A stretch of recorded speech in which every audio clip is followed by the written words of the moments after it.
मियाद जो है वो लक्ष्मण रेखा ये है कि जो कॉन्स्टिट्यूशनल अमेंडमेंट 94 में हुई थी उसके अनुरूप 5 साल की मियाद जो है वो लक्ष्मण रेखा वो है। जहां जहां पे ड्यू है, भले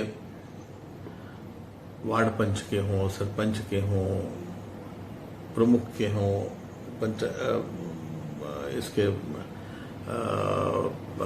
प्रधान के हों, तो जहां पे वो ड्यू हैं 5 साल की लक्ष्मण रेखा को मद्देनजर रखते हुए वहां पे हम कराएंगे।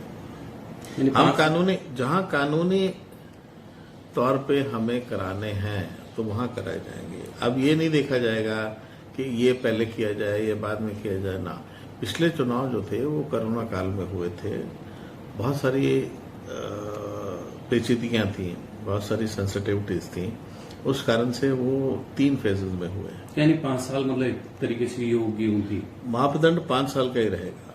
तो जैसे मैंने अर्ज किया कि जहां 5 साल हो गए हैं या अगले 2 महीने में 5 साल हो जाएंगे, वहां सब जगह जो मौजूदा कानून है उसको मद्देनजर रखते हुए हम चुनाव कराएंगे।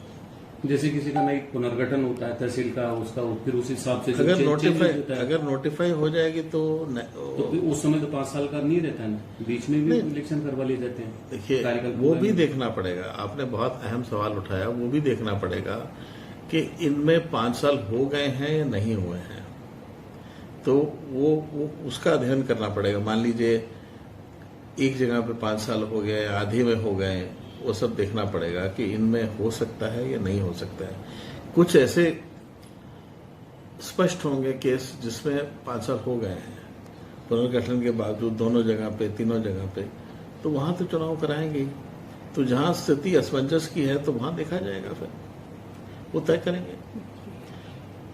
एक सवाल सर अभी भी रह गया, 1 नेशन 1 स्टेट 1 इलेक्शन या 1 स्टेट 1 इलेक्शन में फर्क सिर्फ इतना है कि 1 नेशन 1 इलेक्शन का जो हम लोग अर्थ समझते हैं वो ये है कि लोकसभा और विधानसभा के चुनाव एक वक्त में हों, और 1 स्टेट 1 इलेक्शन का अर्थ हम ये समझते हैं कि नगर निकाय और पंचायती राज के चुनाव एक वक्त में हों। अब जहां 5 साल नहीं हुए हैं वहां चुनाव कैसे कराएंगे? मैंने वही कहा कि उनकी टेन्योर कट शॉर्ट नहीं की जा सकती है। मतलब मान लीजिए कोई प्रधान है या कोई सरपंच है और उसको 4 साल हुए हैं, तो क्या हम उसकी टेन्योर कट शॉर्ट कर सकते हैं? जब तक वो कॉन्स्टिट्यूशनल अमेंडमेंट केंद्र में नहीं होता है तब तक हम उसकी टेन्योर कम ज्यादा नहीं कर सकते हैं। तो दूसरी बात एक और है संसाधनों की। संसाधन बहुत चाहिए होंगे।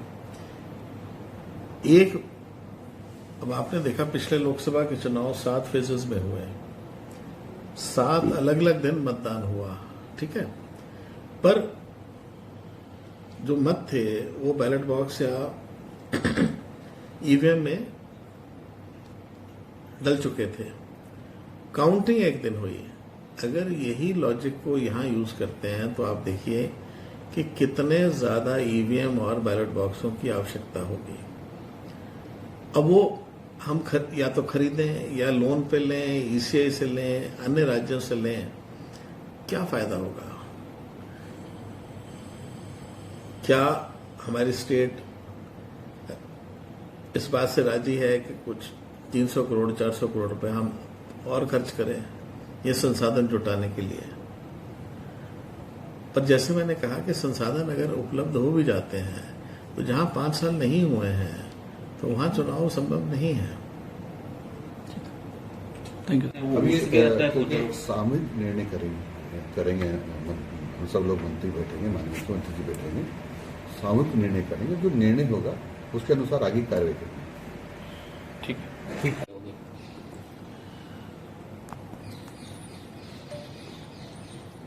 जो कानूनी प्रावधान है वो स्पष्ट है कि 5 साल के अंदर अंदर पंचायती राज संस्थाओं में और नगर निकाय में पुनः चुनाव होने चाहिए।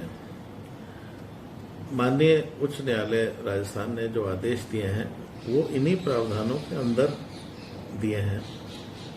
एस्टैब्लिश्ड जो जजमेंट्स हैं विभिन्न हाई कोर्ट्स की, माननीय उच्च न्यायालय की और उच्चतम न्यायालय की भी, उनसे हमने समय समय पर राज्य सरकार को आगाह किया। हरियाणा में, पंजाब में भी विलंब हुआ तो माननीय उच्च न्यायालय पंजाब हरियाणा ने उसमें दखल दिया और इसी तरह के आदेश किए। अभी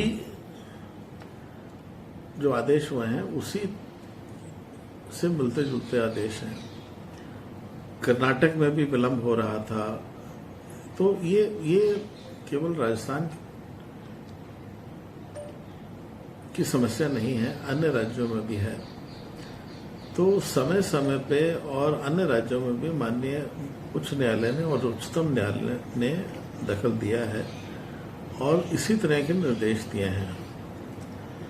तो जो माननीय उच्च न्यायालय के आदेश हैं वो सर्वोपरि हैं और उसके अनुसार हम जल्द से जल्द चुनाव कराएंगे। जहां पे 5 साल पिछले चुनाव को हो गए हैं या अगले 2 महीने में चुनाव ड्यू हो जाएंगे, क्योंकि इस प्रक्रिया को 1 से 2 महीने लगेंगे। चुनाव की प्रक्रिया जो है, अब वोटर लिस्ट वगैरह अपडेशन होगी, वो सब होगा। अगर आप ये वीडियो YouTube पर देख रहे हैं तो हमारे चैनल को सब्सक्राइब कर बेल आइकन दबाएं और Facebook पर देख रहे हैं तो हमारे पेज को लाइक करें।